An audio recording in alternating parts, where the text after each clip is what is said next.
Já, komiði sæl og veriði velkomin í vikuskammtinn hérna við Rauðaborðið. Þar sem við ræðum fréttur vikunar og förum yfir svona það helsta sem hefur verið að gerast. Ég heiti Laufey Líndal Ólafsdóttir og ég með vikuskammtinn að þessu sinni. En ég hérna með 4 góða gesti eins og venjulega. Hún rétt ókomin, hún Jasmína Vajsovic sem ætlar að setjast hérna við hliðina á mér eftir augnablik vonandi. En við erum með fleiri góða gesti, það Bogi Reynisson, hljóðmaður og tæknimaður og fleiri, alls konar, allmúlig maður. Já, vertu velkomin. Takk. Og Arna Magnea Danks, leikari, kennari, áhættuleikstjóri, fjöllistakona, já, einmitt, allt þetta. Vertu velkomin. Já, takk. Og hér komin líka Bjarki Hjörleifsson sem að ég eiginlega bara veitti hérna nánast inn að götunni á síðustu stundu. Nýr varaformaður VFG. Já, það rétt. Ekkert annað. Ekkert annað. Ég veit stjórnmálafræðingur að því að, já, en bara velkomin öll. Takk fyrir. Og heyrðu, það hefur verið alls konar í þessari viku. Það til dæmis núna búin að vera gul viðvörun. Og svaka veður í Reykjavík og víðar, bara all land held ég í dag. Og það var einmitt, hann Bjarki stökk inn fyrir gest sem forfallaðist vegna veðurs. Einmitt. Hann var veðurteftur. En bara takk fyrir það. Það er lítið mál. Og hafið þið eitthvað verið í þessu veðri í dag? Já, ekki fyrir utan það bara að í skólanum það sé að kenna. Já. Þá urðu börnin meira minna að vera inni. Út af veðrinu, mættu samt í skólan sem að gerða náttúrulega verkum að þau voru ennþá órulegri þannig að veruleiki kennarans var svolítið meira krefjandi. Já. En krefjandi verkefni eru bara tækifæri í raun og veru. Já, einmitt. Akkurat, þurftu foreldrar að sækja? Nei, sko ég kenni á Seltjarnarnesi. Já, og það má segja að þau hafi nú náða að fjúka heim bara yfir götuna nánast. Flest einhverjir komu samt að segja. Já, en svona flest, ég kenni 7. bekk þannig að þau eru orðið það stálpuð. Já, einmitt. Við náðum nú bara að fara heim til sín, sko. Já, við bara vonum að öll börn hafi fókið heim til sín í dag. Já, það var verra að fara í vinnunni í morgun þegar allar ruslatunnar voru að dansa á götunni. Þetta var svakalegt, það var líka hagljál, ég vaknaði við það. Þannig að maður þurfti að byrja því að hreinsa ruslatunni á götunni áður maður kert út í bílastæðinu. Já, en það ég held að nýjasta fréttin í dag að Chuck Norris látin, það var reyndar í gær, sýndist mér. Já, þetta stór frétt frá Ameríku, svo stærsta þessi misseri. Já, allan að svo frétt sem að manni hugnast helst að kannski fjalla að þú veist þetta, hann var svona, það var oft sagt sko að ekkert gæti drepið Chuck Norris. Já, og hann var góðsögn í kvikmyndaheiminum fyrir það að hann var með nokkur svartbelti. Það var nú reiki hvað voru mörg en það voru sagt að hann væri með alltaf 7 svartbelti í mismunandi bardaíþróttum. Ég vissi ekki að vera hægt að fá, meinar í mörgum íþróttum, ég skildi ekki. Já, þú getur, verið með svartbelti í Shotokan karate, þú getur verið með svartbelti í Gusi-Ryo, þú getur verið, og svo framvegis. Hann var heimsmeistari í karate einu sinni og hann var náttúrulega margfaldur bandaríkjameistari. Áður en hann rauninni snýri sér alfarið að kvikmyndaleik var á tímabili svona konungur B-kvikmyndana og kannski þú veist það sem hann einna frægastu fyrir eitt flottasta bardaatriði sem að bara hefur verið gert fyrir og síðar þar sem hann berst á móti Bruce Lee og tapar. Aha. Því að það náttúrulega Bruce Lee varð alltaf að vinna síðan til. Þannig að nú eru þeir saman að koreografa smá fight. Þetta symbolist fyrir stöðu alþjóðamála þar sem Kína rís og heimsveldið Bandaríkin á þeim stað sem þau eru í einhvern veginn óréttlætanlegum stríðum allan heim. Já, einmitt. Já. Að Bruce Lee hafi unnið, sko. Bruce Lee var náttúrulega hálfur bandaríkjamaður sjálfur. Já. Bara hálfur. Já, hann var frá Hong Kong og sem var á þeim tíma prestnýlinda og lenti í aðkasti fyrir að vera ekki hreinn kynveri og lærði götuslagsmál og var settur í að læra wushu sem er bardaíþrótt sem var upprunalega og eina bardaíþróttin sem var hönnuð af konu sem var nunna og hann svona bjó til sin eigin stíl sem að heitir Jeet Kune Do sem að var síðan stílinn sem ég lærði út í Bretlandi. Já, af því að þú ert áhættu leikstjóri. Já, þannig ég æfði Jeet Kune Do í mörg ár. En í Jeet Kune Do þá það þannig að það engin belti, það enga gráður. Það bara að þú verður annarkvort svona það sem við kallar grunnþjálfari og sem meistari. Og þetta vegna þess að Bruce Lee var með þetta svona á svona ágæður hróki. Hann sagði, þú veist, belti sigri ekki barda. Já, sem var svona Miyagi, sagði síðan setna við Karate Kid. Já. Skemmtilegt. Það hefur verið einhver staðar frá sem að, einhver staðar sem hann heyrði það. En já, takk fyrir þessa yfirferð, Arna. Já, þú ert að sjóra fróðleik. Ekki var hægt að vita svona mikið neitt. Einmitt. Ég veit alveg ótrúlega mikið margt og þessina óþólandi Trivial Pursuit. Og þessina verið þið bara, þú veist, að grípa boltan á lofti og passa að ég tala ekki á mikið. Ef það er fleiri svona sögur, þá máttu bara tala tíman, sko. En Jasmína Bajsovic var að koma hérna í hús. Er ég náttúrulega að rústa nafninu þínu? Nei, veistu það? Já. Þú sagði þetta fullkomlega. Já. Sko, ég vissi það. Bajsovic. Já, alveg hárétt. Bajsovic. Frábært, takk. Já, æðislegt. Gott að koma hér. Gott að sjá ykkur. Já, sem leðis. Við vorum að tala Chuck Norris sem var að deyja. Já, ég sagði það. Já. Það er bara, ég man þegar ég var bara krakki. Pabbi horfði svolítið myndina hans. Já. Pabbi. Þannig ég hélt hann var í löngudáin. Þannig ég segi frá mínu fáfræði. Mér finnst ég ennþá svo ung. Þegar ég segi svona. Við erum þar öll, sko. Við erum öll bara lítil, það ekki? Já. Sko, mín kynslóð hefur enga tengingu við Chuck Norris nema bara sem brandara í seinni tíð, sko. Já. Chuck Norris brandara einhverja sem ég ætla ekki að fara með hér. Já. Það var einhvern veginn ekki lengur í svona ekki einhverju spotlighti, sko, ekki svo ég muni, sko. Hann var náttúrulega orðin svolítið gamall, er ekki? Nei, hann dróð sig úr þessu sviðsljósi þegar konan hans greindist með krabbamein, var mjög veik og hann raunni bara fór í að sinna henni og börnunum þeirra og svona og síðan svo svona margir bandarískir kvikmyndaleikarar sem hafa kannski náð einhverju frægð og eiga smá penning held ég að hann hafi stofnað búgarð einhvers staðar og bara, þú veist, hafði það frekar rólegt en hann mætti regla og var með fyrirlestra út alla heim og átti það til, þú veist, og var að æfa bara nefaleika alveg þangað til í síðustu viku, sko. Já, ég sé að hann var fæddur 10. mars 1940, þannig að... 10. mars? Já. Vá, ég ætti að vita það. Já, mælið þann dag. Já. Sko, svona læri maður þegar maður taka fyrir. Svona læri maður bara þegar maður bara með fólki sem kann ýmislegt. Já, einmitt. Hann hefur orðið 86 ára, hvað fyrir 10 dögum. Vá, vel gert. Einmitt. Blessu sé hans minning, segjum við núna. Blessu sé minning. Skálum í vatni fyrir Chuck Norris. Já, ég er sammála. Já, einmitt. Ég man eftir myndunum, sko. Einmitt. Hver uppáhalds Chuck Norris myndin ykkur? Ég ætla að segja Missing in Action 2. Vá, ég hef alltaf verið glötuð í þessu. Ég man ekki einu sinni, sko, hvað ég var að horfa í gær. Nei, ég er á sama stað, sko. Gleymi öllu sem ég sé. Ég er hræðileg. Þinn, Já, Enter the Dragon, þegar hann að berjast á móti Bruce Lee, það svona mitt uppáhalds vegna þess að það er bara... En það er meira Bruce Lee mynd. Já, en bara koreografíkin þar og hvernig Bruce Lee, þú veist, vegna þess að virkilega góður áhættuleikari, það er áhættuleikari sem kann að tapa.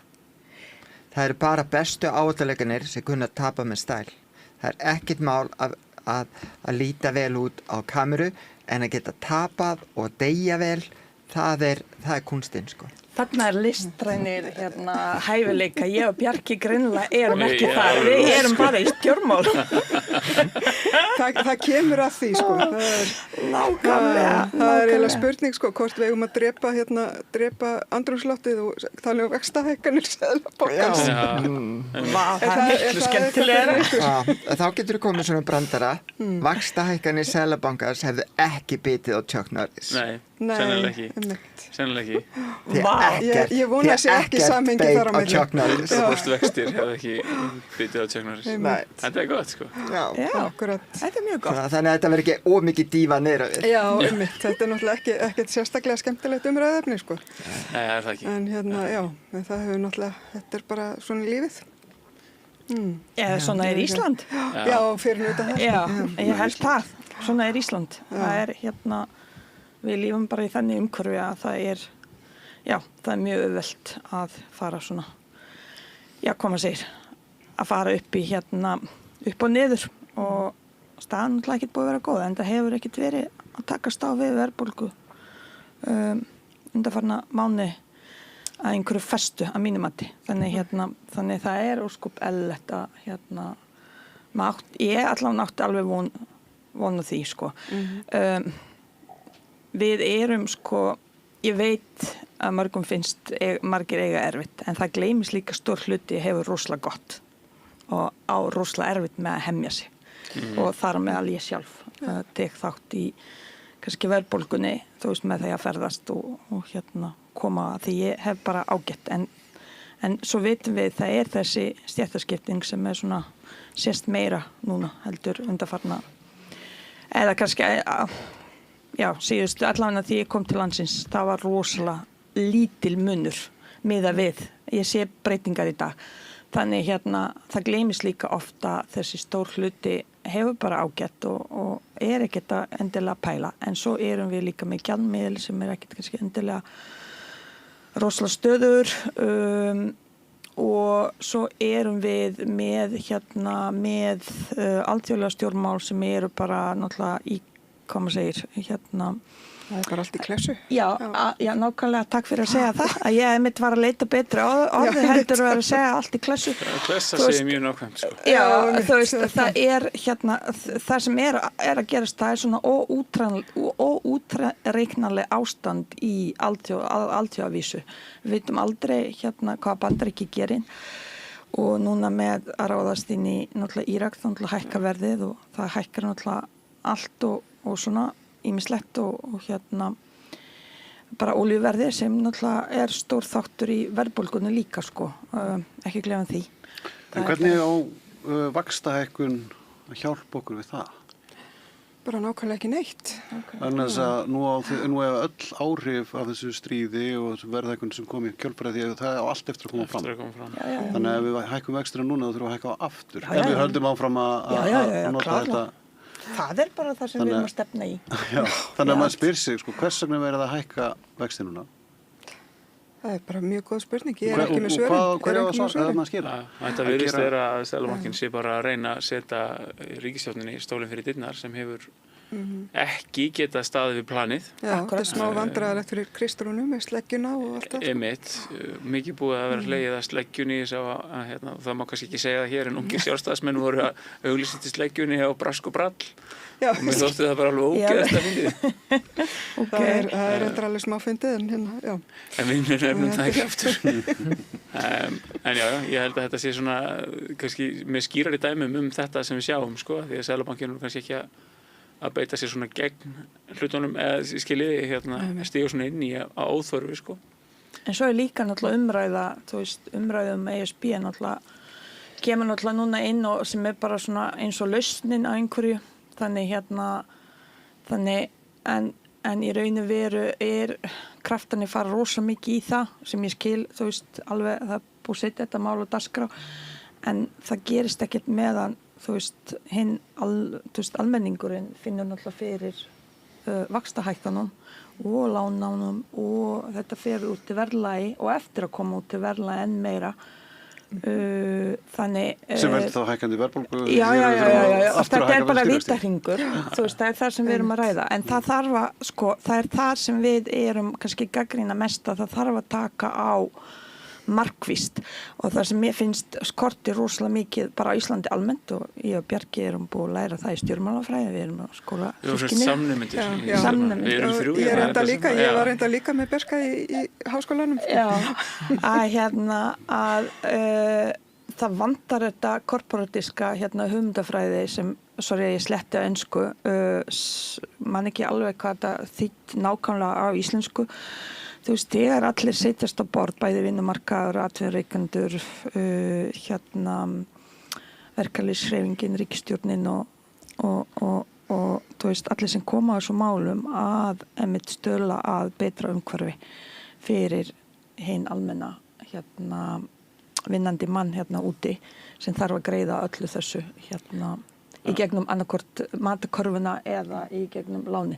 Þetta er náttúrulega ákveðin forsendubrestu fyrir kjarasamningum. Já, það er bara ekkert spurning. Því það líka hefur ekki gerst sem hafa gengið út frá að stórkapitalið á Íslandi myndi einhvern veginn halda sér höndum og halda aftur að verðhækkunum.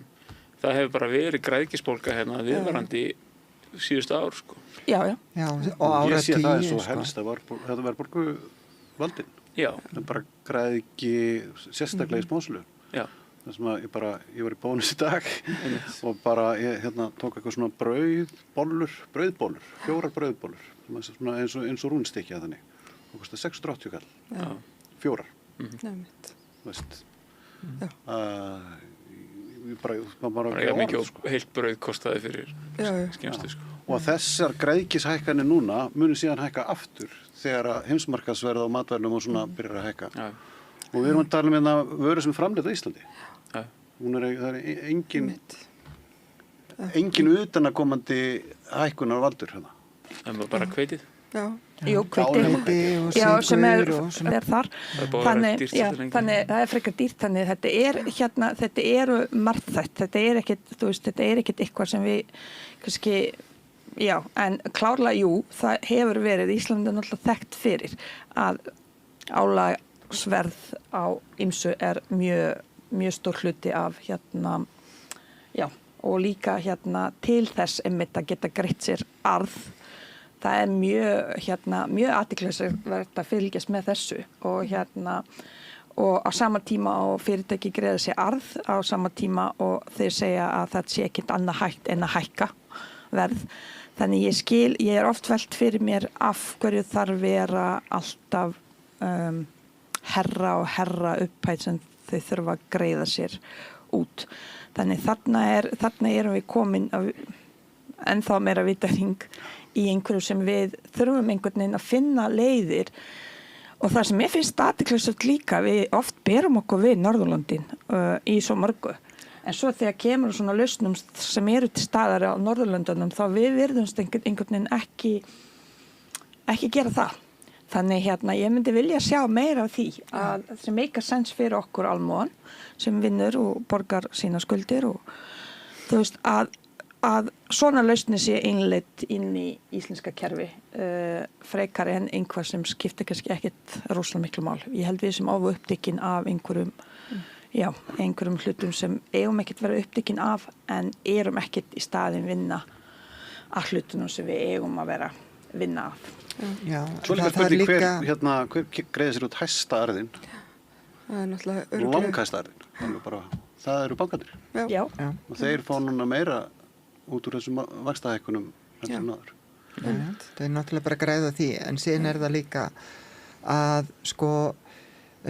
það vantar allt eftirlit með þessum hækkunum bæði þegar kemur á olíufélögunum þegar kemur á smásölunni þegar kemur á heildsölunni og þetta gegnsæi sem er alltaf verið að ræðum að þurfi að vera að það er bara vilda vestrið. Þannig að eina sem Seðlabankinn hefur hann hækkar stýrivexti sem bitnar bara á launþegum. Bitnar raun ekki á neinum öðrum vegna þess að aðrir eru tryggðir fyrir þessu. Já. Aðrir eru tryggðir með, þeir eru með fjármagnið sér tryggt í aflandsbrefum, jafnvel ríkisbrefum og svo framvegis og þeir geta borgað sér arð. Og við sáum það bara sérstaklega með ákveðin fyrirtæki sem gætu borgað sér arð þó að þau voru að stefna í gjaldþrot. Þá gætu þau samt borgað sér arð. og hvað vitlaðs það fyrirtæki eins og þegar var eldgos hérna á Reykjanesskaganum, fyrirtæki sem þurfti að loka, þeir fengu ríkistyrk, sögðu fólki, sérstaklega fólki sem var í láglaunastörfum, en gátu síðan borga sér arð, en þeir voru að fá ríkistyrk. Hvernig það siðferðislega í lagi að borga arð rauninni með ríkistyrknum? Já. Þannig að því að þannig ég menna arðtökur þannig að hvað eftirlitið, hvað löggjafinn, hvað regluverkið sem segir nei, þetta má ekki og akkur það alltaf þannig að birgðastaða olíufélagana sé bara á nulli eða jafnvel í mínus þegar það einhverja hækkanir erlendis en þegar það koma lækkanir þá eru allir tankar fullir þetta bara fáralegt og það vita það allir bara, allir launþegar í þessu landi vita að það verið að spila með þau og þetta sé kjaftaði og það vitlaust gefið. En spurningin bara hvað þurfum við að gera og hverja þurfum við að kjósa til þess að þetta verði rétt gefið. Og það greinilega að það allan ekki, verðist ekki vera flokkarnir sem eru núna og ekki flokkarnir sem voru síðast. Þannig að allan ekki með þeirri kannski fórustu í brúnni sem var þá. En það búið að breyta fórustuna, þannig að bjarti tíma framundan. En við náttúrulega fórum líka gegnum eina lágvaxtaskeið Íslandssögunar á þeim tíma, fyrir COVID. Þannig að efnahagsstjórn var ekki stærsta vandamál þessara ríkisstjórnar fyrir að leiða á, Nei, og hún náttúrulega, glímdi líka við eldgosinn og þetta var náttúrulega og COVID, þannig að það var ekki það. Sú ríkisstjórn sem að fór ofan í pokan og gróf upp Ásgeir Jónsson sem seðlabankastjóra. Hann einn aðalgerandi í hruninu. Hann fór úr því yfir í Gamma. Við vitum allir hvað Gamma ekki satt. Það fór hann yfir í Kviku og endaði svo sem seðlabankastjóri. Skildi eftir þessi sviðnajörð allstaðar. Ég á með fyrir það. Já. Eða að tala með SB? Já, það getur enginn náttúrulega svarað Byrjum á að tala verðbólgu á Íslandi og tölum síðan Evrópusambandið. Já, þetta eru bara fréttir vikunar. Nei, ég alls ekki að því, Ég á hillunni, hvað var þar ESB, ég ekki en hvað með ykkur? Mér varst áhugavert það sem ég kom inn á áðan varðandi ESB, þetta tekur rosalegt pláss í umræðinni. Það gerir það. Umræðin það mest pirrandi við þetta, hún verður svo óreiðukennd. Já, hún er það, en maður sér samt og sem náttúrulega bara enginn á stjórnmálum bara allstaðar eiginlega í vesturheimi að það allt orðið svo grímulaust Miðflokkurinn kemur núna bara fram sem algjörlega grímulaus auka hægri flokkur og það einhvern veginn þetta Evrópumál rosa mikil innspýting í það og síðan þessi undarlegu tengslu maka og maður veit ekki hvað Bara það að Miðflokkurinn vill ekki fara inn í ESB það er bara gera verkum að ESB orðið meira heillandi heldur en áður Já En svona í umræðinni þá þetta tekur fókusinn rosa mikið frá til dæmis þessari vaxtahækkun sem að í öllu öðru árferði held ég hafi fengið miklu meiri umfjöllun og öllu miklu meiri reiði hjá meðal almenning Ég var allavega ekki orðið var við stórkostlega leit út af þessu. Nei. Þannig að þetta svona ákveðið skjól sem að umræðan veitir. Já. Og síðan veit maður ekkert hvert þetta mál fer eða hversu langt það nær en það stutt í þjóðaratkvæðagreiðslu það var að vera 29. ágúst og við erum að fara í sumarfrí Já, einmitt og Íslandingar gera náttúrulega ekki neitt á sumrin Pólitísku umræða dauð í 2 mánuði ári Já, klárlega Þetta mál ræðist á tenni Já, með táslumyndirnar Það mjög hughrestandi þannig. En talandi þjóðaratkvæðagreiðslu þá eigum við eina útistandandi þjóðaratkvæðagreiðslu Mér svo skrítið að hlaða í aðra þjóðaratkvæðagreiðslu þeir ekki búið að efna útkomuna úr þeirri fyrri Mikið rétt með nýju stjórnarskránna sem hún fær í þjóðaratkvæðagreiðslu út af hún var slegin út af borðinu með svona einhverjum bólabröðum það trúði enginn þessu eða sem sagt það tók það enginn gilt að sú atkvæðagreiðsla væri ekki gild. Ég meina það var bara gert í einhverjum barbabrellum og ég segi fyrir mig að fara í þjóðaratkvæðagreiðslu núna þegar það önnur þjóðaratkvæðagreiðsla sem ekki búið að efna. Hvernig á maður að treysta því að eitthvað verði tekið mark á því sem kemur út úr henni? Við getum það ekki, í raun og veru vegna þess að það ekkert í lögum sem segir að ríkisstjórnin þurfa að fara eftir vilja þjóðaratkvæðagreiðslunar. Það þarf fyrst að breyta lögunum þannig að þjóðaratkvæðagreiðslu hafa eitthvað vægi. Núna eru þær bara leiðbeinandi eða ráðgefandi, þannig að þetta er algjörlega bara eftir ríkisstjórninni. Ef að það kæmi núna út úr þjóðaratkvæðagreiðslunni, nei, við ætlum bara ekki fara í þessar viðræður við ESB, þá held ég að þessi ríkisstjórn myndi segja, já, kannski ekki bara, við ætlum bara að hunsa þessa þjóðaratkvæðagreiðslu. Hún gæti alveg gert það. Mér bara grunar á að muni gera það.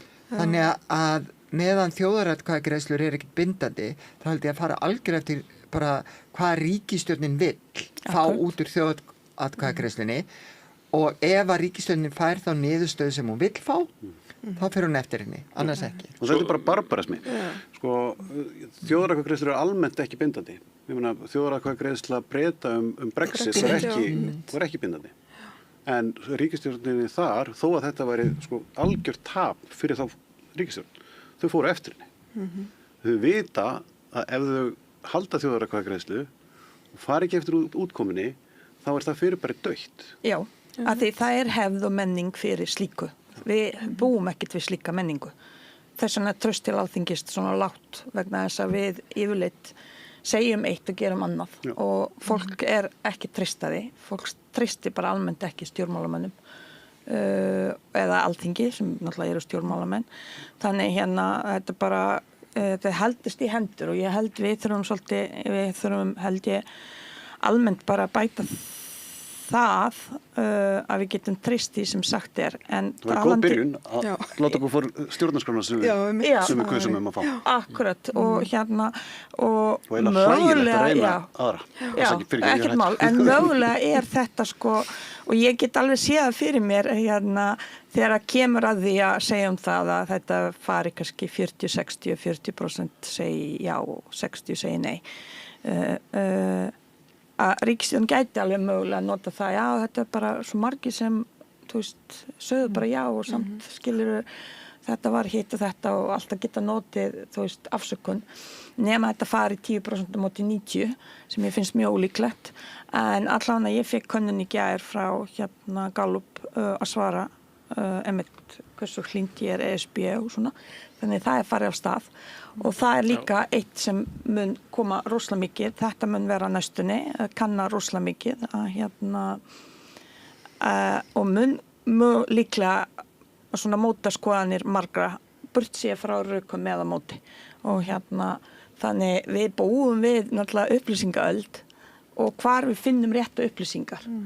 Það er það líka og við notum nefnilega alls konar og margir náttúrulega trúa, ég meina eins og segi, bara alls konar ótrúlegustu hlutum sem mjög auðvelt að finna á netinu með einu Googli en það er þetta líka og við erum farin strax í skotgrafir að segja með á móti og ég mitt skrifa epistilum í morgun, ég meina við erum farin að drulla yfir hvort annað, bara vera með á móti og ég held í svona umhverfi við getum aldrei tekið rétta ákvörðun hvort sem það er ESB eða hvað mál viljum við setja á dagskrá, hvort það sem er fjármál eða útlengamál eða velferðarkerfi eða því við erum einhvern veginn ekki taka umræðu út frá rökum. Hvað gæti verið besta niðurstaða, þegar við rökræðum rétt. Við förum alltaf, já, hann Bjarki á móti mér, hann er náttúrulega í vinstri grænum, ég er náttúrulega ekkert í vinstri grænum. Skilurðu, við förum strax í, já, ég er að segja það, þetta er bara svona gott dæmi, bara svona mjög vægt til orða tekið, en við förum oft í svona og mér finnst það bara mjög, Já, rosalega erfitt og ég verður rosalega þreytt og þetta verður langir 3-4 mánuðir ESB samtal vegna þess að það verður ekkert samtal, það verður bara... þú ert ruglaður að því þú ert með en þú ert rugluð að því þú ert ekki með. Umræða í efsta stigi. Já. Sko, eitt sem að mér finnst áhugavert við þetta mál og pínu einkennandi, sérstaklega fyrir sko afstöðu samfélkingar hinga til varandi Evrópusambandið, að og Viðreisnar. Já, og Viðreisnar sem náttúrulega að keyra málið áfram. En það mjög svona, forsætisráðherra hefur verið frekar svona lítið með í því að tjá sig með beinum hætti þetta, sem að mjög einkennilegt að þetta hefur verið í rauninni sko kjarnamál samfélkingarinnar til áratuga. Og það sko, ég veit ekki alveg svona inn í þessa ríkisstjórn, þá velti ég fyrir mér hvert erindi Viðreisnar annað en Evrópusambandið. Og þegar þetta liggur fyrir þá í ágúst hvort að þjóðin vilji yfir höfuð fara í einhverja aðildarviðræður, að sko hvað gerist þá ef að þetta fellt? Af því þetta liggur einhvern veginn þannig að sko það eins og samfélkingin ætla ekki að taka ábyrgð á því hvort sem þetta samþykkt eða ekki sko. Þú veist, þau eru ekki að stíga einhvern veginn markvisst inn í það að segja, heyrðu, við erum hérna algjörlega fylgjandi þessu öllu saman og þú veist, þau eru mjög passív í sinni afstöðu fyrir flokk sem hefur barist fyrir þessu svona lengi.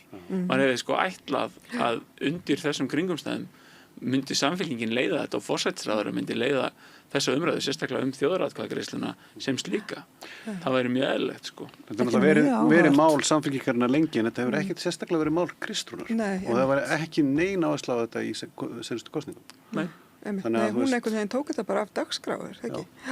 Sett þetta svolítið til hliðar, upp á hillu, en hafði samt bak við eyra, þú veist, hún hefur alveg sagt, og ég held þetta var bara pólitísk mjög rétt ákvörðun hjá henni að gera það vegna þess að fyrir vikið náði hún að sameina svolítið samfylkinguna og fá gott fylgi að því þetta náttúrulega umdeilt mál, þú veist, þú sért samfylkingamaður og ég get ímynda mér þú veist, að það kannski, þetta búið að vera í umræðu svo lengi einhvern veginn já með eða ekki eða já þessi rök og hinn rök þannig að setja þetta svona á hillu og einblína sig svolítið velferðamálum og öðrum málum, þú veist, þetta var svona gott move, en breyti því ekki, nú þetta mál sett á dagskrá, þú veist, af ríkisstjórninni og vantarlega þurfum við taka einhverja umræðu, þannig það verður gaman að heyra meira, ég alveg sammála Bjarka, ég hef ekki heyrt einhverja mikið umræðu innan samfylkingar þessi mál, hvort sem forsætisráðherra eða einhver annað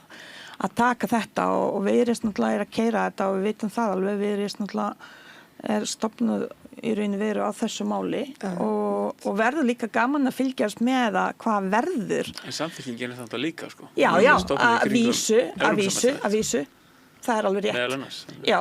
Kannski Viðreisn kemur seinna inn í þetta algjörlega. Og einhvern veginn, já. En það verður bara líka gaman að sjá hvernig það, hvað verður þegar niðurstaða liggur.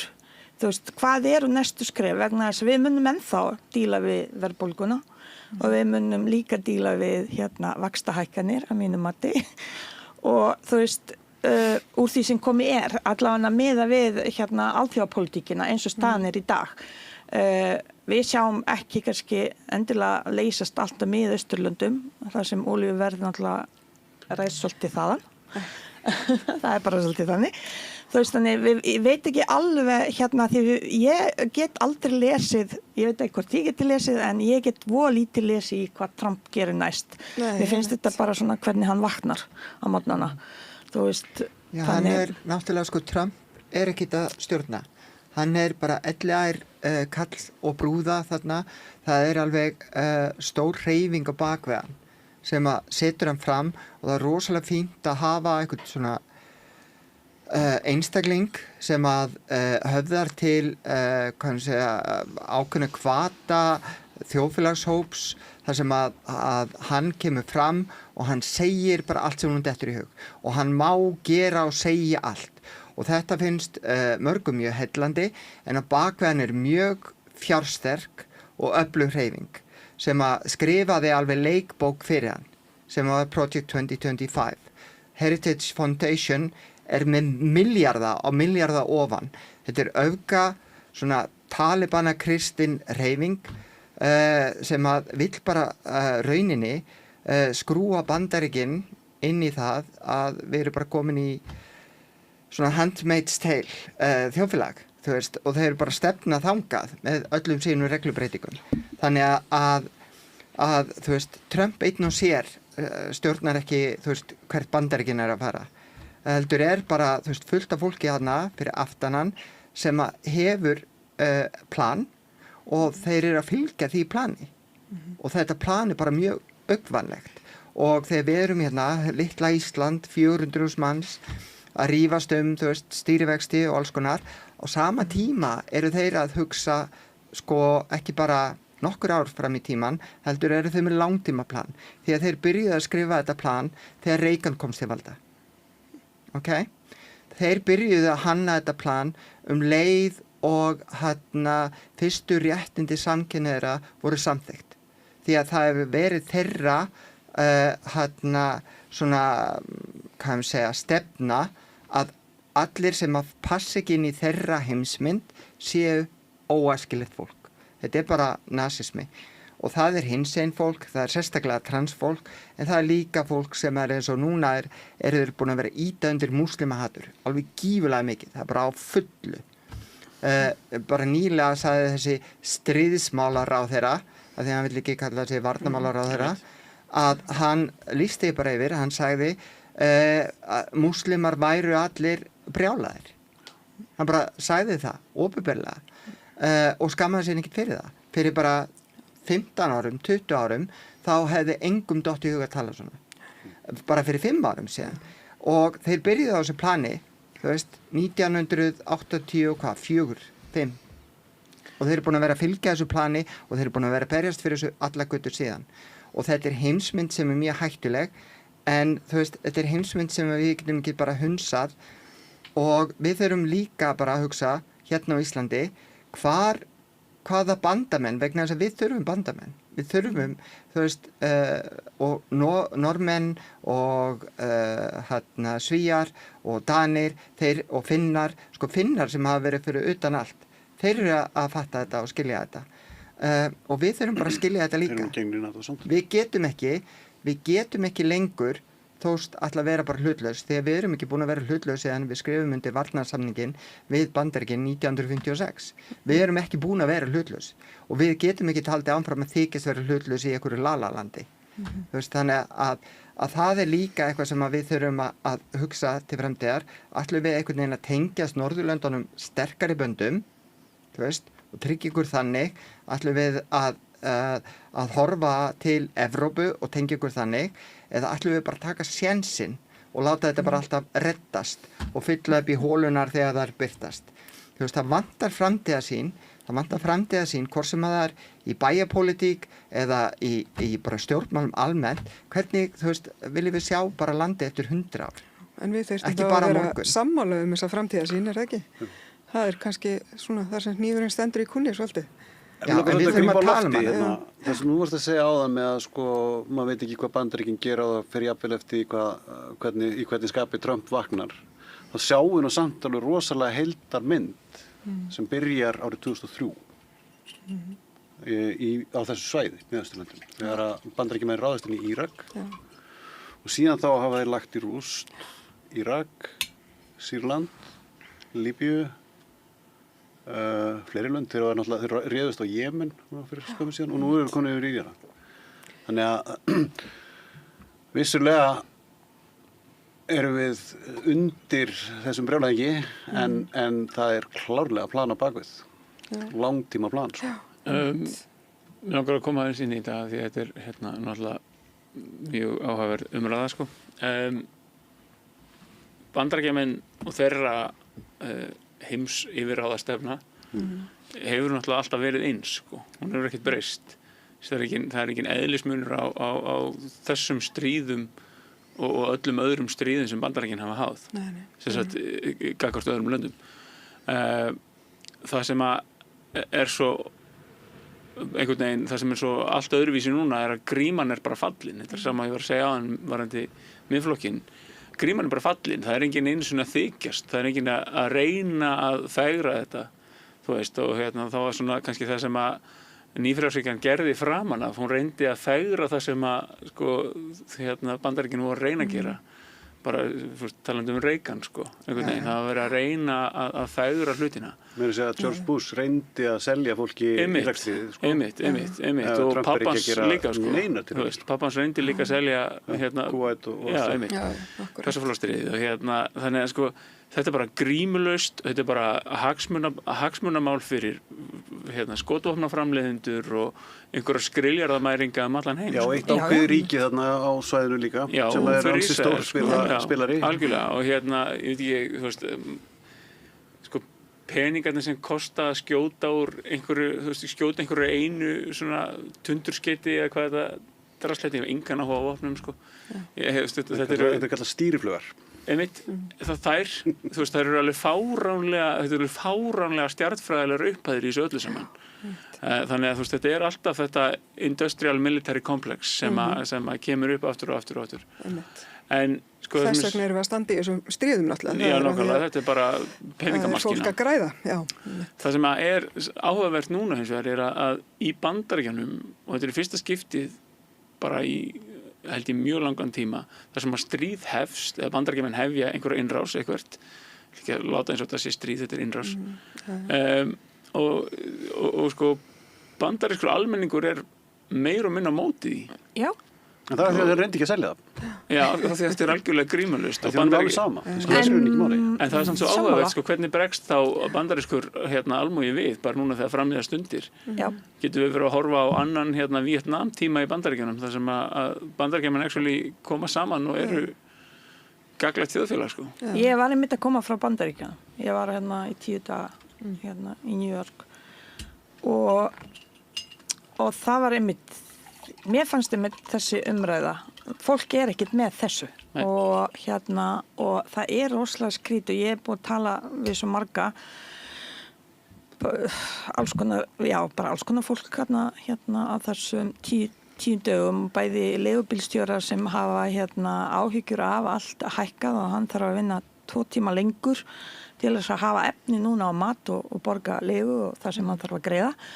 Þú veist, og hann sagði hvert þetta fara og ætlaðist einhvern veginn fá svör frá mér, hvað mér finnst Trump og fleiri, og þetta hlýtur að vera erfitt, þú veist, það náttúrulega kostar náttúrulega fjármagna, þú veist, innrásina, en svo líka fólk sem ég, þú veist, hélt, þú veist, að kannski svona Bandaríkjamenn spá ekkit kannski endilega mikið í þessu, en kom mér óvart, það bara líka fólk sko, sem spái, sem bara vinnur náttúrulega venjulega vinnudag og þurfa náttúrulega eins og við að lifa af, að þeim list ekkert á þetta, en svo annað vinkil líka að hann nefnilega lofaði, eða þú veist, hann sagði þegar hann var forseti fyrsta kjörtímabili, að hann dróð náttúrulega herinn úr Afganistan og allt þetta og alltaf ekki stunda stríðsrekstur og allt þetta og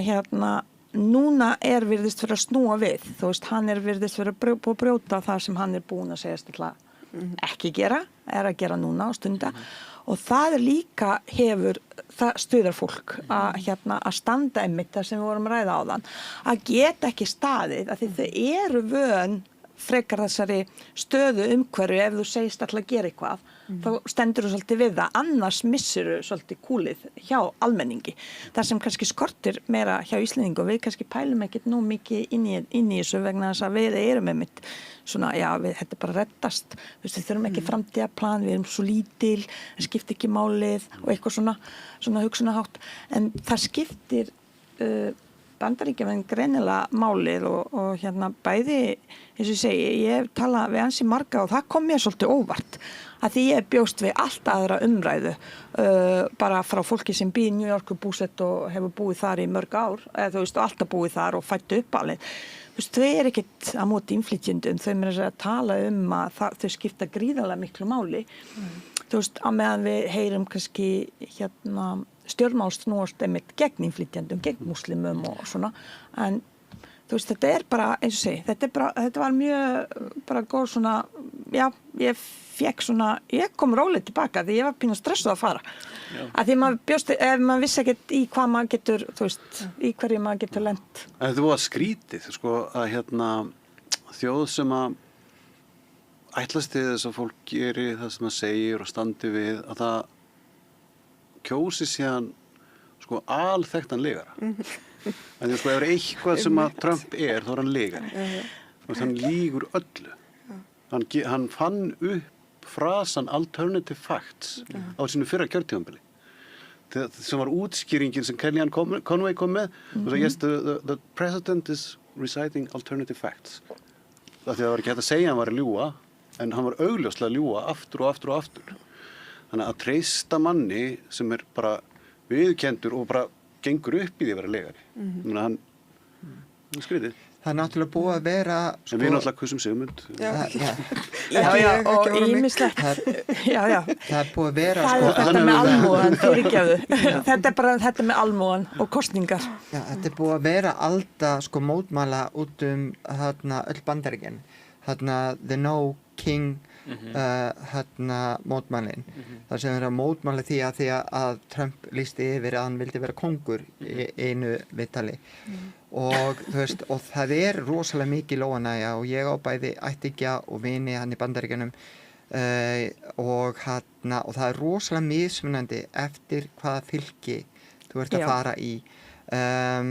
Það er bara, þú veist, vinkona mín sem býr í New York, hún segir að New York er bara eins og, þú veist, það er meiri munur á New York og Texas og Texas og Teheran. Þú veist, þetta er bara, þetta er runni ekki eins og ein þjóð. Þetta er eins og margar þjóðir, mörg ríki og þau eru með sína sérreglur og sér svona menningu líka.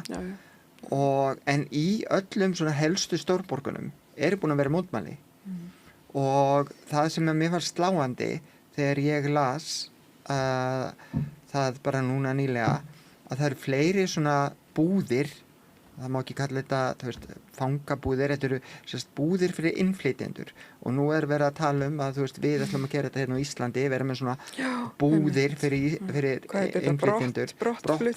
Brottfararbúðir. Já, brottfararbúðir.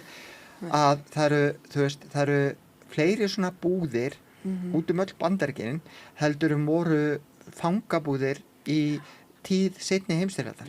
Þetta eru náttúrulega fangabúðir. Já, og þetta er nýbyggt. Og þetta er út allt. Þetta er nýbyggt og kemur ofan á flestu fangelsi á nokkru svæði á Vesturbænum, á Vesturlöndum. Í heiminum. Já, í heiminum. Og nú þegar eru dæmi að því að fólk er að leggja fram kröfur, þú veist, týnt fólk og annað, að frumbyggjar Norður-Ameríku, það er að segja fólk af frumbyggættum, að því að það lítur út hjá æsliðum eins og þessi kannski latínu skotið, að það er að hverfa. Það verður að flytja það í burtfara búðir, að því að það er talið vera frá Venezuela. Já, það er bara verið að nema fólk brott af göttum. Sko, ef þú til dæmis kemur að vendasvæði, ef þú ert frumbyggja vendasvæði, þá ertu faktiskt ekki bandarískur ríkisborgari. Nei, ekki hluti af alríkinu. Þannig að það er verið að taka þetta fólk og það er bara að hverfa og fólk veit ekki, ættingin veit ekki hvert það er farið, hvort það er í Venezuela eða hvort það sé ykkur búðum. Og mér finnst þetta stór hættulegt ef að það er eftir að láta fólk hverfa, þá er þetta að fara að minna mjög ískyggilega á það sem að gerðist í seinni heimsstyrjöldinni, það sem að fólk hvarf og nú er þegar orðið líka bara dæmi það að svona fólk sem að ríkið tilur óæskilegt er að hverfa í stærra og stærra mæli. Já. Þetta er líka sko, þú veist, af því að sko örugglega allt var náttúrulega alveg í hámæli hérna fyrir einhverjum nokkrum mánuðum og ekki lítið sem gekk á og hérna... Það er í hámæli í fréttunum en það er enn í gangi á sama mæli. Síðan einhvern veginn hérna, það eru síðan hérna þegar síðasti bunki af Epstein-skjölum var settur í loftið og þá allt í einu er stríð, innrás í Íran, góð hugmynd sko. Þetta er alltaf þetta sama, deila og drotna, þetta er svo mikið viðbjóður sko. Já, þetta er náttúrulega bara algjör viðbjóður. Hagsmunir. Já, svo ótrúlega fárra sko. Já, fyrir svo ótrúlega marga sko. Já, og það er það sem við þurfum að einhvern veginn ég veit ekki þú veist, við erum mjög skrýtnum tíma sko. Já. Að því einmitt að það verðist völdin vera að rosalega fáum höndum og það sé hægt að hefja innrás til að hilma yfir eitthvað annað og svo kannski kemur eitthvað annað og hilma yfir með einhverju öðrum. Mér finnst þetta bara mjög áhugavert en það aðferðafræðin sem mjög oft notuð að fá fólk með sér einmitt í lið til þess að hilma yfir eitthvað annað og búa til eitthvað annað vandamál til að vera í brennidepli og við búum náttúrulega á litlu Íslandi sem betur fyrr. Okkur finnst þetta svolítið fjarlægt og margir segja þessi samsæriskenningar og ýmislegt og eitthvað svona. En ég held þegar þú ert farin út fyrir landsteina Íslands og áttaði á hagsmunum. Ég meina, það að Trump að gera samninga við öll ríki að Miðausturlöndum nema Írak núna vopnakaup. Íran, já, allir segja vopnakaup. Ég meina, þetta segir sér sjálft, þú veist, þarna hagsmunagæsla, þú veist, nokkuð veginn. Þannig þetta svo fyrir okkur hér einhvern veginn svona óraunverulegt en þetta samt að gerast. Það var náttúrulega nýlega þjóðarleiðtoga stólið þarna í Suður Ameríku og núna náttúrulega Kúba búin að vera það allt svakalegt ástand á Kúbu. Það svakalegt, það náttúrulega eitt félagi okkar þar núna, hann Eyjólfur Eyvindarsson, hann flaug til Kúbu. Hvað gæriði fyrir þetta?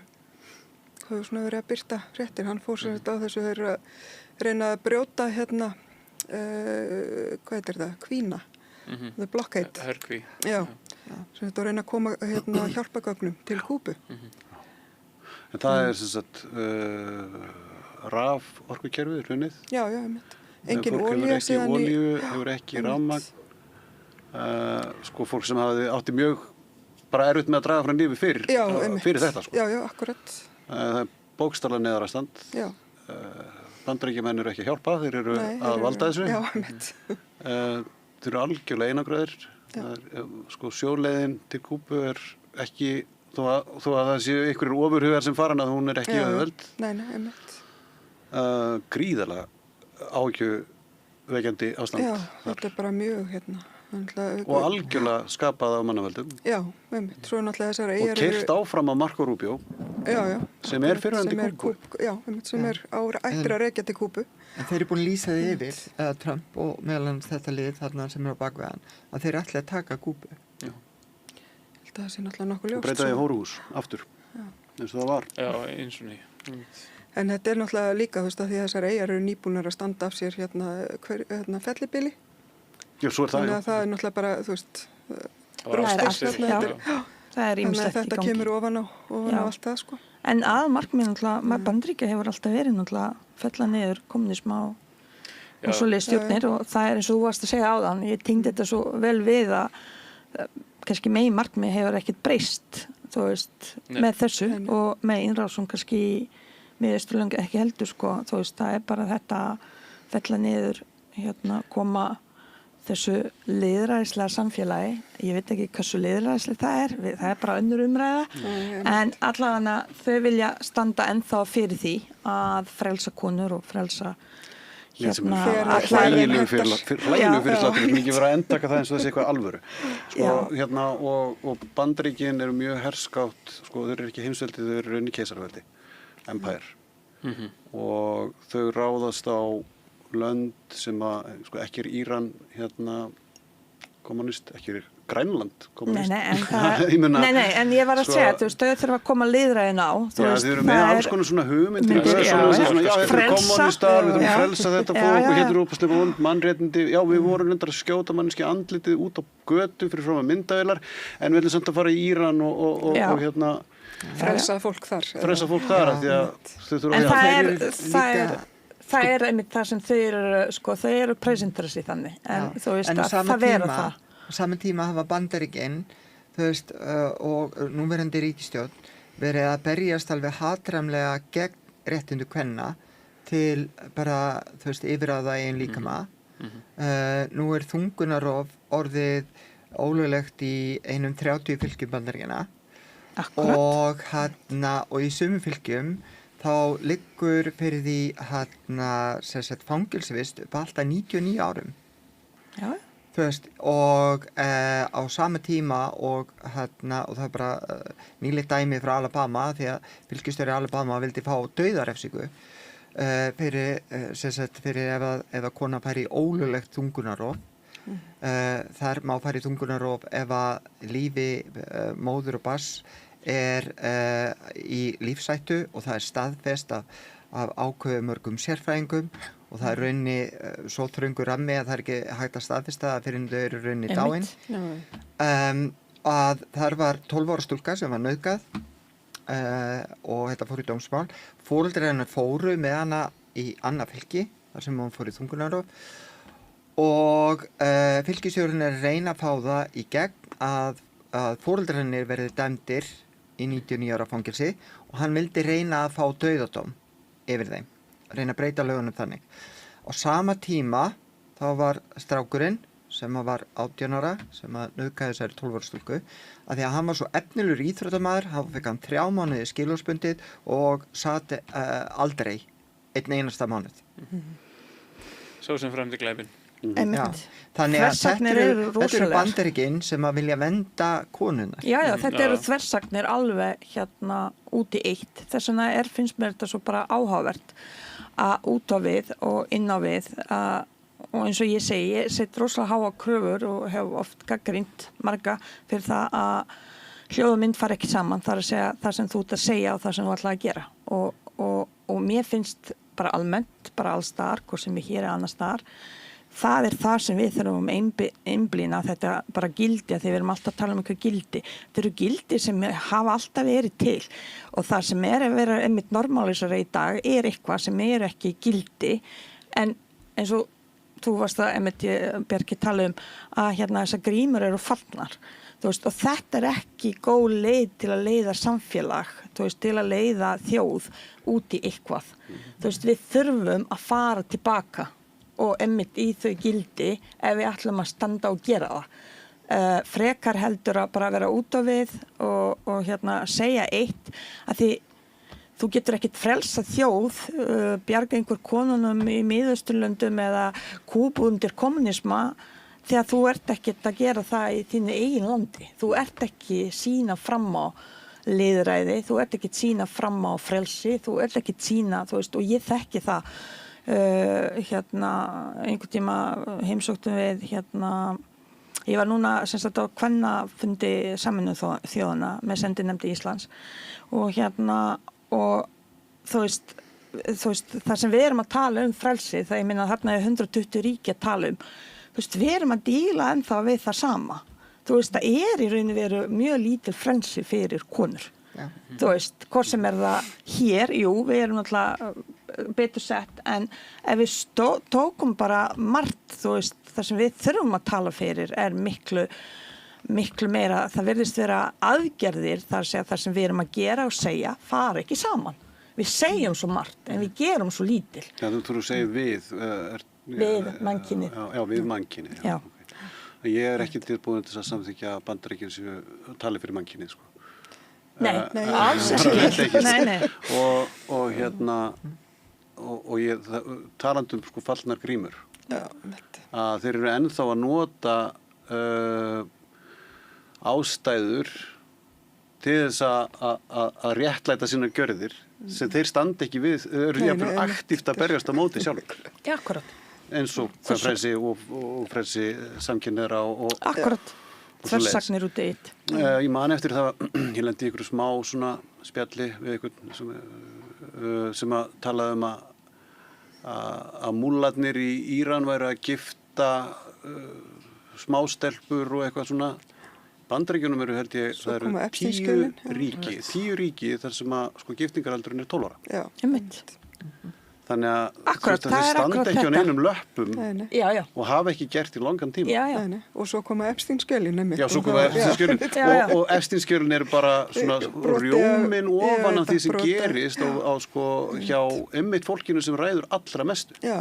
Og stendur fyrir, ég meina það Operation Epstein Fury er ekki bara brandari, þetta bara bókstaflega það sem allir að segja. Já, og sem að fólk búið að vera að tala í mörg ár, fólk sem hefur kafað onni í þetta, sko, en já. Já, þetta svo áhugavert af því að ég verið að segja þetta í samhengi við allt sem gekk á hjá, í QAnon-hópnum, þeim Notorious hóp, Facebook-hóp, þar sem að það var mjög mikil umræða eitthvað sem að eitthvað athæfi Pizzagate það allt saman og en líka sko bara athæfi þá Bill Clintons meðal annars en aðalega sko demókrata og háttsettra demókrata sem reynist síðan bara satt bara einhverja valdaelitu þar sem að einhverjir flokkastimplar okkar skipta náttúrulega engu máli sko af því maður sko þegar þetta var í umræðin þá var bara þetta náttúrulega bara einhverju álhattar þetta út úr kú þessi umræð þetta meikar ekkert sens en síðan einhvern veginn bara nokkrum ára seinna þá eru Epstein-skjölin bara að koma upp eitthvað sem virkaði svo fjarstæðukennt fyrir svo stuttu síðan sko. Og kemur daginn að Epstein og félagar hans notuðu orðið pizza sem dulnefni yfir ungar stúlkur. Þannig að það var eitthvað til í þessu QAnon var að segja, það var bara ekki, þau voru bara að reyna að skjóta því á annan hópinn af tveimur. Ég segi það sko. Ég meina þessi fugl hefur hægri og vinstri væng þó að demókratar séu raunin ekki vinstri flokkur í neinum skilningi eiginlega. En þetta saman fuglinn. Já. Ég veit ekki hvort þið hefði fylgst með henni Whitney Webb. Jú, heldur betur. Hún er nú með það. Hún er náttúrulega búin að vera að tala þetta í mörg ár og skrifa bækur þetta. Þarna One Nation Under Blackmail, ég held að það verið 2016 eitthvað svoleiðis sem eða 17, En það er einmitt það hefur svolítið verið einhvern veginn fréttir eru bara farnar að sko einhvern veginn bergmála það samsæriskenningar sem hafa einmitt verið í gangi í nokkur ár sem hafa verið kallaðar samsæriskenningar en bara að koma á daginn að þetta bara meira og minna satt. Þetta bara, og ég notabene segi þetta með fullri virðingu fyrir álhöttum. Já, akkurat, ég meina, mér sýnist þeir bara vera að fá svolítið uppreist æru í frétta umhverju nútímans. Það var eitt skemmtilegt sem gerist í en þá var ein samsæriskenning sé rétt þá er ekki allar samsæriskenningar rétt. Það er haga. Við ætlum ekki að fara já, og jörðin er flög og eðlufólki ræður öllu. En bóðið er með skemmtilega. Þetta var kaltæni fyrir þau sem að þetta ekki.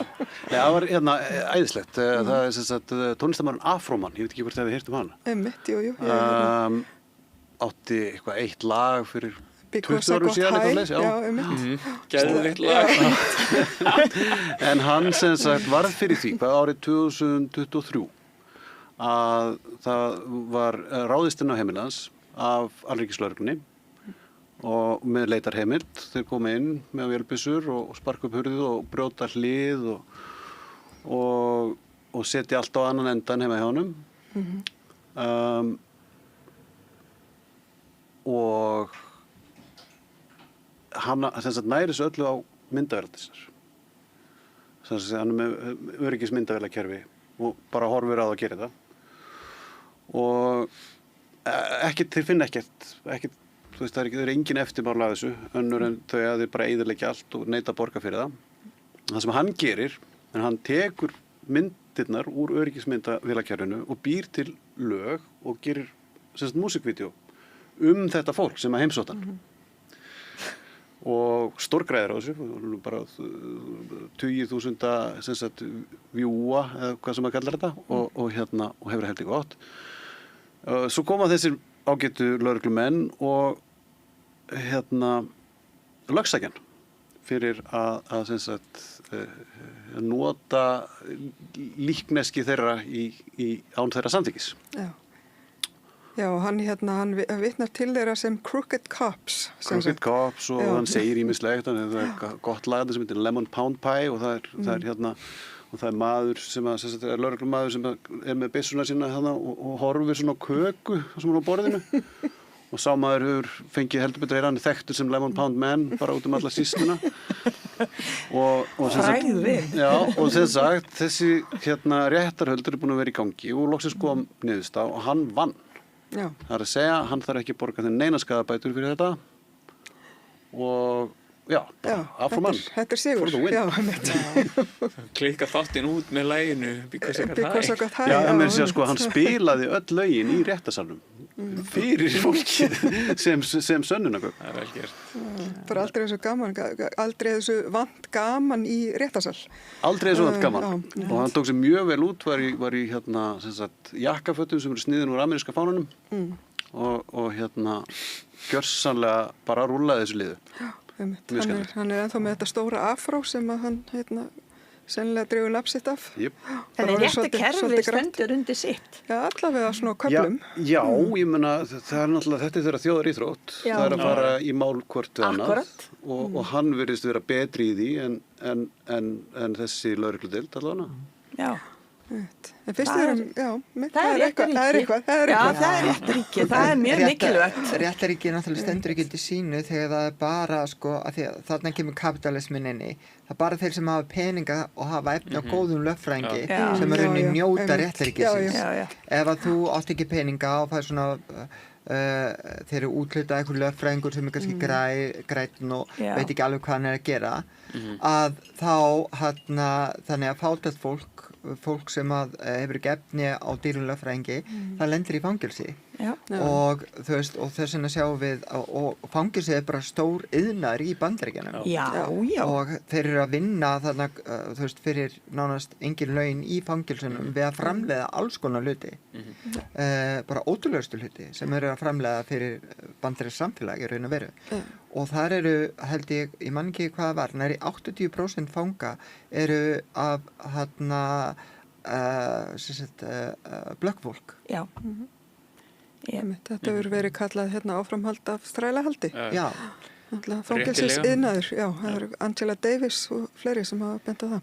For profit prison, ég held að það sé bara hugtak sem er ekki til annars þar enn í Bandaríkjunum. Nei, þetta er náttúrulega bara... Já, en það er einkaríkið og ég meina... Akkurat, þetta er eiginlega... Ótrúlega einmitt. Ég hef frætt mér svolítið þetta. Það er svolítið áhugavert. Það getur ekki haldið fram að bandaríska dómskerfið sé sanngjarnt eða það virki þegar þú ert hvergi með fleira fólk á byggðu bóli í fangelsi. Nei, og það er svona alveg augljóst hver enda í fangelsi og hver ekki. Já. Og við getum haft heila þáttaröð þetta. Og það eru heila þáttaröðir þetta. Já, akkurat. Sem er gott að horfa til þess að skilja, þú veist, einmitt, að það er oft líka tala í þessu samhengi, oft tala innflytjendur, sérstaklega umræðinu í Íslandi í dag og víða heim, þú veist, þegar þú ert að búa til svona félagslega vanda, viljandi, þú veist, það er að segja að þú setur stefnu og þú fylgir hann eftir.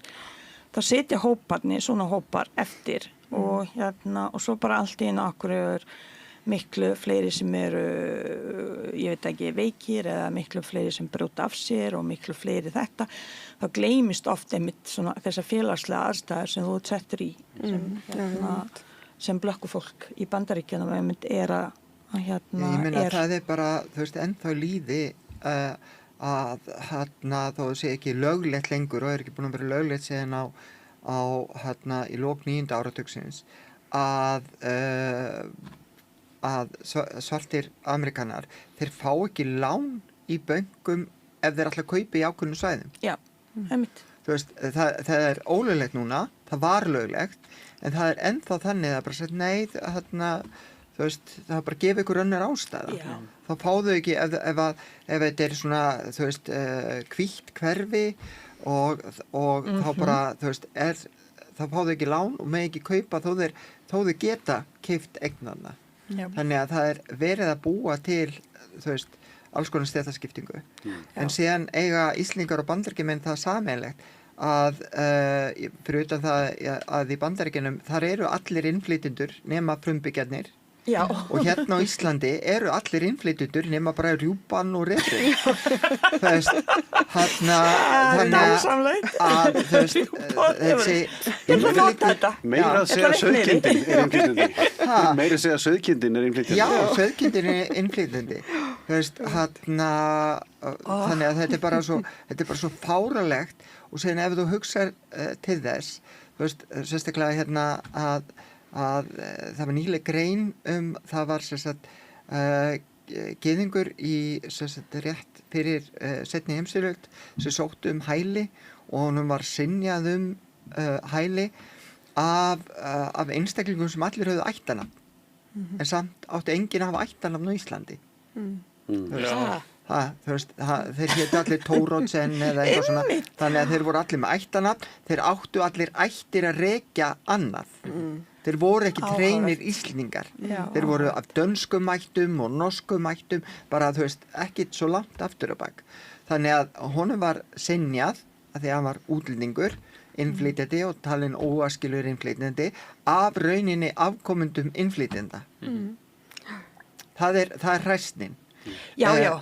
Og við sjáum það, ég meina förum aftur, þú veist, fólk hér alveg, þú veist, ég þekki alveg innflytjendur sem eru bara samþykjaðar sem Miðflokkurinn er að segja, þú veist, í Bandaríkjunum fullt af fólki, þú veist, latínufólk sem kaus til dæmis Trump, þú veist, þetta er ótrúlegt að tala að því þú varst að tala þú veist, þetta er bara við manneskjurnar, hvernig við kjósum, hvernig við sjáum líka okkar hagsmuni endurspeglast, ég skrifa mér að segja það, að það kemur mér alltaf mikið óvart ég hitti innflytjenda sem er svona meira Íslendingur heldur Íslendingar sjálfur, skilurðu. En þú veist, það er bara til svoleiðis fólk og ég menna að þetta er bara hluti fjölbreytni. Alltaf einhverju sem eru kaþólskar en páfinn. Já, þú veist, eða eitthvað, þú veist, þetta er bara, en mér finnst bara mjög áhugavert að taka spjall við slíka einstaklinga. Því ég held að lausnin á þessu er að reyna að skilja hvað er að gerast þarna, af hverju er fólk endilega, af hverju myndi ég halda, þú veist, að einhverjir sem eru að tala gegn mér muni svo passa upp á mína hagsmuni. Þú veist, ég held, þú veist, það getur, að mínum að það getur ekki gengið saman. En mér langar að skilja að hverju aðrir halda að það passa saman. Þú veist, til þess að geta þá átta mig á hvað er þá raunverulega lausnin eða raunverulega hvað við getum að því við þurfum alltaf að búa saman. Við þurfum að skapa samfélagi saman. Við getum ekkert útrýmt alla eða senda alla í gámum út að sjó og eitthvað. En það er samt svolítið svona planið. Og hverja á að gera það og hvernig á að gera það. En það er samt svolítið planið hjá eins og Miðflokknum. En ef við ekki bara senda Miðflokkinn úr landi. Þeir vilja helst bara, þú veist, ok, sjáu þið bara einhverja grein á DVF eða eitthvað, þar sem að einhver sem er ekki með, bara með eitthvað örlítið sem virkar erlend. Þá farið svona 10-15 komment segja, senda þetta lið og landi strax. Bara 10-15. Já, ég fæ það daglega ef ég tjá mig. Já, þannig að þú veist, það er svolítið pælingin hjá mig þessu liði. Við þurfum bara alls ekkert að búa einn saman og best sé bara að allir nema þeir sem er eins og ég fari. Já, en ég hef spurt fólk, hvert vil ég fari? Ég hef aldrei fengið svar. Ég hef aldrei getað fengið svar. Hvert vilja ég fari? Þú veist, að því ég segi, ég er bara Íslendingur og á heima hér á Íslandi og allar mér að gera það og segja það mjög oft í gríni þegar þau vilja losna við mig, ég held að vera mjög erfitt að ég er ekkert að fara neitt. Þú veist, þannig, ég veit það ekki og aldrei fengið svar og ég velti fyrir mér, er þetta ekki bara, þú segir þetta ekki bara fólk bara í einhverju hugsunarleysi eða segir þetta fólk virkilega að það meinar þetta eða að því það hljóma bara svo sniðut. Ég veit ekki. Ég held að þetta sé vanlíðan. Þetta er vanlíðan hjá fólki, þetta er biturleiki og gremja yfir einhverju hjá sér og staðin verið kannski að horfast í augu við sinn eigin biturleika, þá er mjög auðvelt að sparka í einhvern annan. Og en þetta er bara svona skammtíma lausn. En þetta er allt, það er það sem ég var að tala um og talaði um hérna áðan. Fólk er rosalega gjarnt á að hugsa í skammtíma lausnum. Fólk sem að hringir alveg bálreitt í bylgjuna, það er bara að því að það er reitt núna. Það er ekkert að hugsa, morgudaginn eða eitthvað fram í tíman. Það var ekki búið að sofa á sig.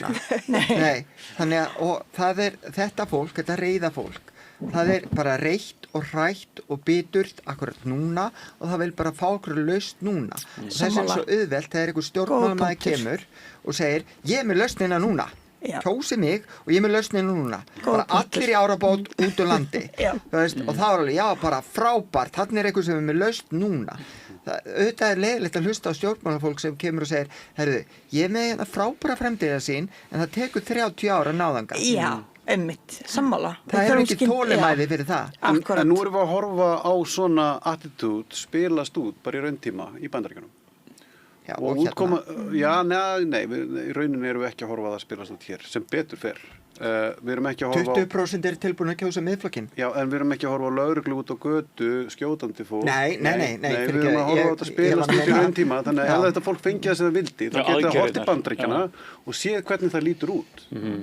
Og ég trúi því ekki að nokkur muni skrifa undir það. Ekki hér á Íslandi, ekki eins og staðin núna. Og ég held einmitt, þetta mjög góð punktur hjá þér, og ég held einmitt ástæða fyrir því að kannski maður nennir ennþá nöldra og tuða og skrifa og benda á, er einmitt að við viljum nefnilega ekkert farið þangað. Og við hinn, ég hef oft sagt líka, þú veist, það líka ábyrgð okkar hina sem erum já, þetta flókið, þetta erfitt, maður að gefast upp og maður nennir ekki röflega endalaust. Þú veist, og maður heyri það, ég heyri það í kringum mig, bara hvað stjórnmál, það bara dribblegilegt. Þú veist, fólk nennir ekki tjási. Við þurfum virka það fólk einmitt til að tjási, til að sportna við akkurat þessari þróun sem við erum að horfa á og viljum alls ekki vera þar. Ég veit flestir á Íslandi vilja bara ekkit vera þar. Þess vegna er svo mikilvægt að benda á og segja frá og bara vera endalaust, já, svo sem bara enginn hlusta í partíum og á sjónvarpsstöðvum og einmitt einhver framtíðarsýn í 30 ár, ég meina, það nennir enginn því. Þú veist, en þetta skynsemin. Þú veist, þetta gildin sem við gildin sem við viljum alltaf kenna okkur við að vera skynsum. Þú veist, fræði byggja á skynsemi. Það sé erfitt að gera rétt og auðvelt að gera ránt er alveg eitthvað sem allir skilja. Já. En falla samt í þessi gildur. Já, ég veit. Þetta samt, held ég líka, þessi flóknara því að við horfum á, ef við myndum horfa á það sama og að gerast í Bandaríkjunum einhvers staðar annars staðar, að þá myndi það blasa öðruvísi við okkur. Bandaríkin eru bara svona normaliseruð í hugum flestra Íslendinga og bara flestra Vesturlandabúa þittið og þú veist Það er á Hollywood. Já, nákvæmlega. Það eru bara áskjáning á okkur á öllum degum. Ég segi megin þorri allrar neyslu, alveg sama hvað það er, þú veist, á internetinu eða þú veist, allt sem er fyrir augunum á okkur. Kókapöss. En allt er þetta bandarist, sko. Það er svo áhugavert, þá örlaga kaldhæðni af bandariskum stórmyndum þar sem það ekki Star Wars, á hvað trúið í Star Wars? Þið trúið á byltinguna, þið trúið á uppreisnarsekkina, þetta er svo endalaust af svona myndum og við erum alltaf í liði með lítilmagnanum. Og þú veist, og það einhvern veginn skrifaðar út frá lítilmagnanum og við eigum alltaf með honum. Og síðan, þú veist, bara í öllum tilfellum Bandaríkin hinn aðilinn, sko. Þú veist, bara til að setja þetta í mjög einfalt mál, sko, að þá Bandaríkin eru bara the empire, eins og þú komst inn á að Bandaríkin væri sannarlega slíkt veldi. En þeir byrjuðu sem lítilmagnin og þeir eru ennþá að segja þá sögu. Þeir byrjuðu sem lítilmagnin sem var að berjast á móti breska heimsveldinu og fengu stuðning frá Frökkum og án þess stuðnings þá hefðu þeir ekki orðið að því lýðveldi sem að þeir þó urðu og þeir eru bara ennþá fastir að segja þessu sömu sögu. Já, en hún virkar líka. Já, hún byggir þetta þjóðerni. Þetta er svo mikið skjól fyrir heimskapitalismann og heimsvaldastefnu Bandaríkjanna. Að þú veist, þetta, við trúum engu slæmu upp á Bandaríkin sama hvað þeir bombarda mikið af brúnu fólki allan heim, sko. Það bara, þú veist, það einhvern veginn sin og evil. Þetta náttúrulega algjör fallacy í sjálfu sér, sko. Ég ekki hluta þessu við, bara. Horfi á þig alveg. Nei, ég segja bara, þú veist, þetta ég trú alveg fullt illu á Bandaríkjunum. Já, ég bara meina svona að meðaltali, fatti. Ég rétt rætt þarna í 30 ára. Hvernig umræðan og svo leiðis, sem maður kommunistar í öllum. Ef að ég opna munnin og kalla Bandaríkin keisaraveldi Empire, þá fæ ég mjög skrítið augnaráð, en ég get raukst þetta mjög vel. Þú ert í góðum hópi hér. Já, akkurat. Tala frjáls. En vegna þess að, sko, þess að ég segja, sko, umræðan rosalega mikið á þessa við, þó að við séum ekki þar hér. Nei, einmitt, maður sé bara hér stóra við. En það var annað sem ég langaði að segja, varandi, sko, þau voru að tala hérna einhvern veginn skammtíma hagsmuni, reiði og gremju og annað. Og svona inn í svona einhver höfuð einkenni samtímans að þá einsemd alveg ofboðslega stórt mál.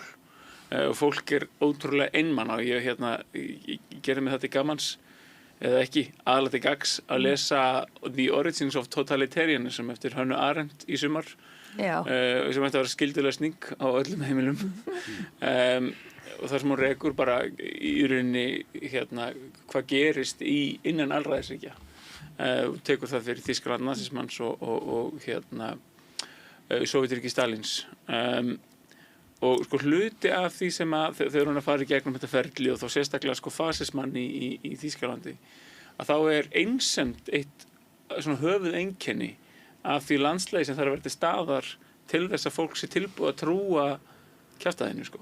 Þannig að mér langar bara að bæta í mjög löngu máli því við listan af gremju og einhvern veginn ótta að þá það líka einsemd sko. Þú ert að vera einmann og þú ert að vera í mikilli vanlíðan til þess að geta einhvern veginn dvalið þarna sko. Varð sprenging í þessari gremju og biturleika í COVID. Eftir COVID, í COVID, já. Þá urðu til svona grúppur á netinu, svona bergmálshellar, þar sem að allir voru sammála það að nú væri komið tíminn til að fara, af hausa óæskilega fólkið. Og ég, við viljum kannski ekki trúa að þetta sé hérna á Íslandi en ég ólst mín unglingsár upp í Breiðholti í Fellaskóla og við vorum svona á skellinörum og annað og ég átti alveg kunningja og lenti sjálf í því að við vorum svona kölluð the poor white trash bara það var sagt við okkur og ég átti alveg kunningja sem voru alveg bara þeim fannst það að allir sem að voru ekki við ætti bara skilið að vera landir bara með baseballkylfu í hausinn ég átti vin sem var með svona litla baseballkylfu aftan á mótorhjólinu sínu skellinörinni og hann kallaði þetta stupid people birth control stick ekki grínast notaði þetta óspart fannst þetta ógeðslega fyndið þannig að það alveg fólk hérna á Íslandi út af einhverju þjóðfélagsástæðum út af einhverju sem að rosalega reitt og biturt og eitt og einmanna og við þurfum líka einhvern veginn að geta tekið utan þetta fólk Já, klára þetta samt sem öður, nú ég alveg upp mamma, örgi ánetjaðist, ópíumerkjalyfjum pabbi, ofbeldismaður ég varð ekki svona, einhverju hluta vegna en það heldur ekki afsökun, má ekki vera afsökun þó þú alist upp við fátækt og þó þú alist upp við alls konar erfiða lífsreynslu þá hefur ekki leyfi og fyrir ekki að ég segi þetta hérna í beinni, þá hefur ekki leyfi til þess að vera fáviti. Ég svo sammála. Það tengir rosalega vel við þetta sko. Ég geti alveg verið hérna Þannig ég gæti alveg verið fáviti. Já, akkurat, maður gæti það alveg út af fyrir reynslu og alls konar en maður leyfir sér það ekki, það alveg rétt. Og það alveg fólk að núti sem trúir að ég sé fáviti. Já, það svo alltaf markhópur fyrir því sko, það bara, við gerum ekkert öllum svona til hæfis, það bara þannig og það bara allt í lagi, það truflar mig svo sem ekkert að fólk hefur einhverja aðra skoðanir mig heldur ég sjálf, en það sem truflar mig einmitt þessi kannski svona þegar við getum verið ósammála og ég kannski, ég get ekki þátt í umræðu en ég þarf ekkert endilega vera sammála ykkur allt sem við ræðum hér get komið með aðra skoðanir en máli það, þetta snýst ekkert ykkur að ég sé að persónulega móti einhverju sem einstaklingi þú hefur einmitt öðruvísi bakgrunn þú hafa aðeins öðruvísi upp þú hefur fengið öðruvísi uppeldi og þetta þurfa akkurat, bara félagslega mótun en að við getum lyft okkur einmitt að berja einhver með kylfa því okkur finnst hann svo heimskur eða að því hann svo ljóshærð eða eitthvað þetta get ég ekki skilið bara með engu móti og ég á alla forsendur til að skilja það búandi í stríði, búandi með fólki og þjóðurnum sem beittu mér ofbeldi og maðurinn minn skilur ennþá ekki daginn í dag, hvernig get ég, þú veist, farið þarna út og hitt þetta fólk í dag, mitt. En ég veit, þú veist, ef ég held í þennan biturleika og svona, þeir ekkit afsökun til að koma illa fram við fólk. Skilja ég hvað við, þó að þeir komi illa fram við mig. Þú veist, mér finnst ég fara sömu þá línu og alltaf, og ég nota þetta ríka í uppeldi, að fara aldrei sömu línu og það fólk.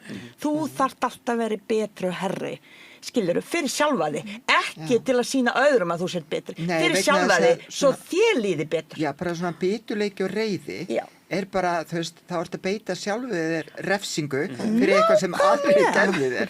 Nákvæmlega. Það var alveg nóg refsingin sem þú fékkst, þú þarft ekki að refsa þér sjálfu líka. Nákvæmlega. Hleyptu gleðinni inn. Já, en það sem ég að segja, við þurfum að geta umfamma allt þetta fólk og við þurfum líka að geta, þú veist, svo framlega sem að fólk ekki að íta undir ofbeldi, eins og mér finnst miðflokkurinn vera að gera núna, bara að íta undir ofbeldi gegn svona ákveðnum þjóðfélagshópum, að þá getum við alveg borið virðingu fyrir mismunandi skoðunum og eigum að gera það. Já. Og ég bara ætti ekki á vini í flest öllum flokkum sem ég þykir mjög vænt og ég get sest niður með þeim öllum. Ég get unnið með þeim öllum að alls konar málum. Þá við segjum ekki alltaf sammála. Ég tek heilsu undir. Þú veist,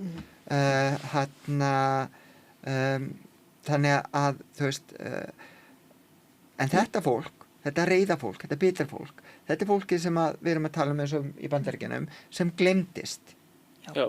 Og Trump fann þetta fólk og nýtti sér það sem bara eldsneyti í þessa vegferð sem að hann og fólkið sem er á bak við hann, Project 2025 fólkið, er að nota núna. Og við megum ekki láta þetta gerast á Íslandi og við megum ekki láta þetta gerast annars staðar. Þannig við þurfum að finna líka þetta fólk og bara, þú veist, ef það er einmanna, þú veist, bara bjóða þeim í bingo eða eitthvað, bara, þú veist, knúsa og ræða það. Ég ræði mjög oft við slíka einstaklingar og það er ótrúlega sem að kemur út og ég fengið alveg alls konar framan í mig, sko, í byrjun samtals.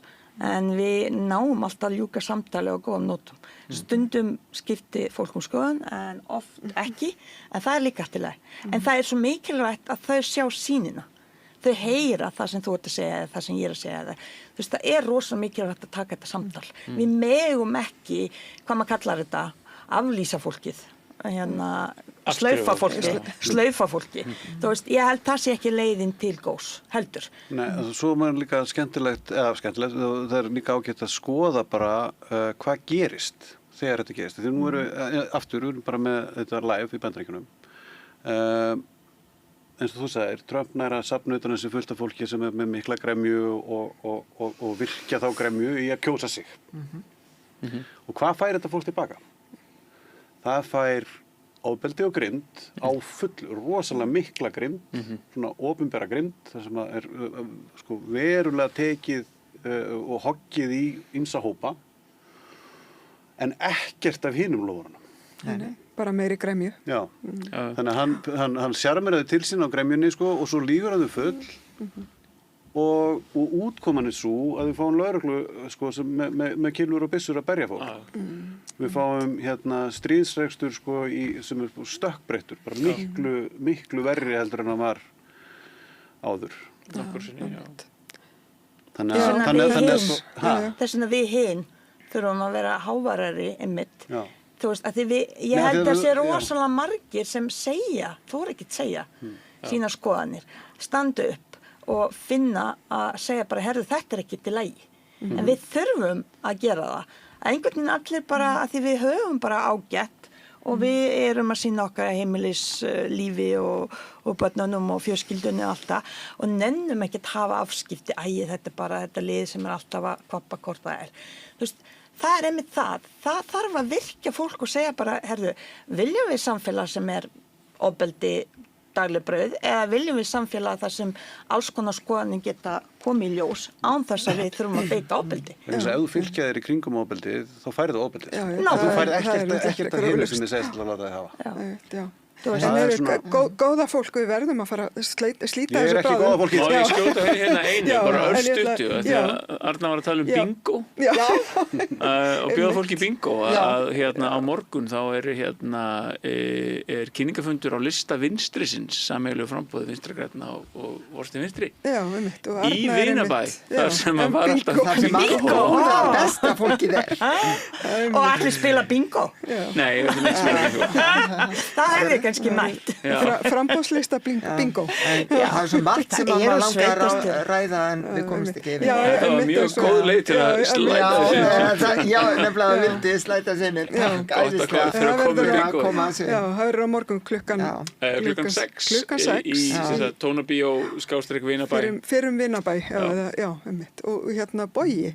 Þú ert líka með smá plögg hérna. Ég og félagið minn Pétur Eggers erum að koma að stað þætti hér á Samstöðinni og fyrsti þáttur verður akkurat eftir viku á föstudaginn. Og þar ætlum við að tala mjög sennilega Ásgeir Jónsson. Já. Og rekja hans sögur sem mjög athyglisverð. Já. Við fá lokaorð. Þið með allavega hérna. Eitt stutt. Í dag líka hamingjudagurinn og hérna af því hamingjudagurinn og ég mjög hamingjusum að vera hérna með ykkur þá vil ég bara óska öllum þú veist, sama í hvaða flokki þeir eru til hamingju með hamingjudaginn. Þetta eru hérna alveg rosalega góð endnóta. Erst þú með eitthvað til að plugga Jasmína? Nei, ég er ekkert. Ég er bara róleg og hérna hef ekkert annað að segja nema að plugga sjálfur mig. Nei, segja svona. Nei, mér finnst þetta bara hérna allt saman bara mjög áhugavert og eins og segi bara heimurinn náttúrulega að breytast en ég held hann sé að breytast kannski til hins betra, það alltaf satt. Við erum alltaf að læra eitthvað nýtt en við þurfum líka að tækla ég held við þurfum að líka þróskast og tækla hlutina kannski öðruvísi og benda og vera óhrætt að benda á, þú veist, ég held við séum rosalega margir sem eru svona fylgja með þú veist, og eru ekki endilega, nenni ekki þessum átökum, þau halda þetta sé átök, en ég held þetta sé mjög mikilvægt að við þurfum að standa upp fyrir okkar og hvort sem það út af einhverju dýraníði eða hvort sem útlengamál eða eitthvað annað, þannig við þurfum að við þurfum að stíga fram. Já, og mikið að neikvæðni. Standa með regnum, því annars verður bara rjúpan eftir. Akkurat, heyrðu, mér langar bara að þakka ykkur innilega fyrir komuna og skemmtilegar samræður, þó að það hafi verið myrkar á köflum, þá bara heimurinn þannig þessa dagana. Bjarkir Hjörleifsson, Arna Magnea Danks, Bogi Reynisson og Jasmína Vajsovic. Já. Ekki. Bara takk fyrir komuna. Takk fyrir. Takk. Og ég þakka ykkur kæru áhorfendur, hlustendur fyrir samfylgdina og minni á að það hægt að fara inn á samstöðin.is og það hnappur sem ástendur áskrift og það hægt að gerast áskrifandi að stöðinni og styðja okkar góða starf hér við Rauðaborðið og í öðrum þáttum samstöðarinnar. Og það hægt að fylgjast með okkur á YouTube og á Facebook og í sjónvarpi Símans á Rás 5 og í útvarpinu á 89,1 þannig að þið bara hvar sem þið eru ættu þið að geta nálgast efni samstöðarinnar og bara endilega deiliði með vinum og kunningum en bara góða helgi og við sjáumst. Takk.